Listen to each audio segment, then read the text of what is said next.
Sasha Atkinson, are you and Rob feeling the effects of the attack on landlords by the government? Yes, I feel victimised. I feel discriminated against. I feel like a minority.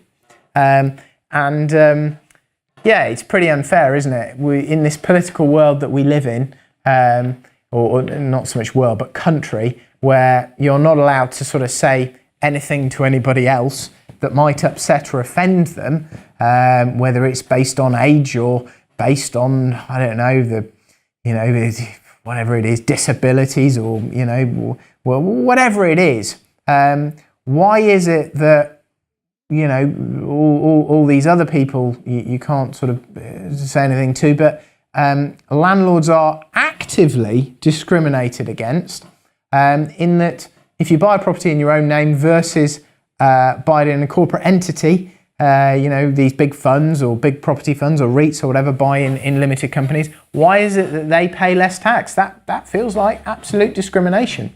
Why is it that landlords are discriminated against in terms of, Section 21 or, all these other sort of rights which tenants are getting over landlords? Doesn't seem fair. So that's sort of on the, emotional side. In a practical sense, well, most of this stuff's fixable. You buy in a limited company, you're back to pretty much the same position. You can still evict people with a Section 8, or will be able to. We need to see what the new rules are. Smoke detector, checking that they're in the property, and including that in the inspection report. Well, you probably should have been doing that anyway. We were. So that's now a legal requirement. Electrical safety certificate, that wasn't a legal requirement, but will be. Well, maybe you should be doing that anyway. What else? Stamp duty, I don't pay it anymore because I don't usually buy individual properties. I just buy commercial buildings and convert them, so it hasn't really affected me. But yeah, it's annoying to smaller landlords and pretty unfair. And government stamp duty receipts have reduced by about £1 billion off the back of this. So it doesn't help them either. Feels pretty ridiculous. A lot of this stuff is sortable. It's annoying. Obviously, there's more administration.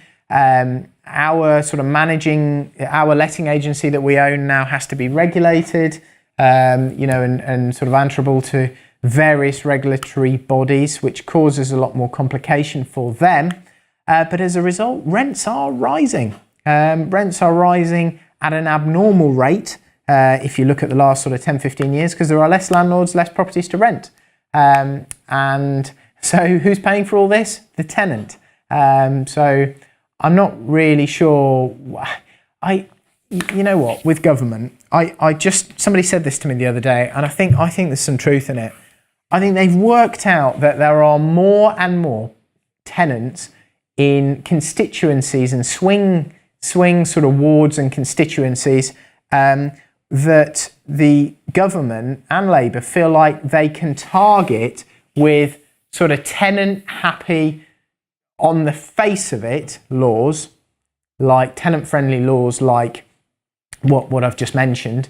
It will get them support. Labour usually dream this stuff up, and then 2 weeks later the Conservatives go, oh, what a good idea, we'll issue a consultation on that, and they nick it.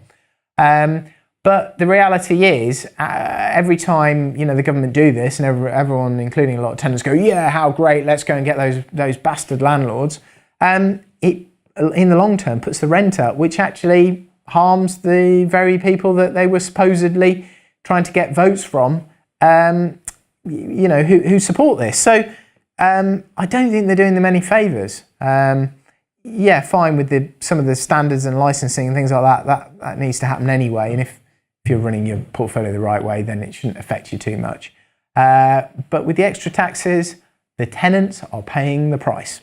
So I think the government knew that was going to be the case, and I don't think they really care. I think all they want is to get into power, get votes, probably raise money for HMRC or the Treasury, but obviously stamp duty increases have not done that. Sasha also asked, are you meeting with other established property investors to come up with a voice big enough to challenge them. I've already done that, Sasha, many times. I have a petition running on the parliamentary website. I've got over 15,000 signatures, my memory serves me correctly, on that to reduce stamp duty and remove the 3% surcharge and remove Section 24. That's been running for quite a while. I speak, I get newspapers coming to me every week. In fact, just before I started this podcast, I did a piece for The Sun on stamp duty and on reliefs that should be introduced for people who are downsizing and people who are buying second homes, which should help people who are families who are getting bigger houses and moving up the chain.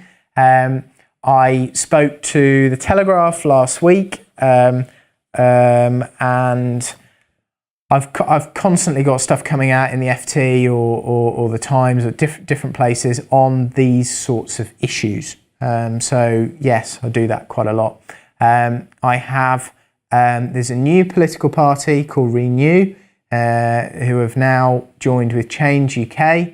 They're in Peterborough today.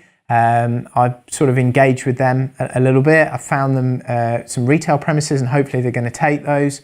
And I have also linked, they're trying to get some signatures for their new sort of candidate. So I've sort of been helping them, and alongside it, I've been mentioning a lot of these issues, and they've been very supportive. So yes, I feel like I'm doing my bit, both politically, in a PR sense with the papers, and launching petitions and speaking to lots of other investors to try and get them on board.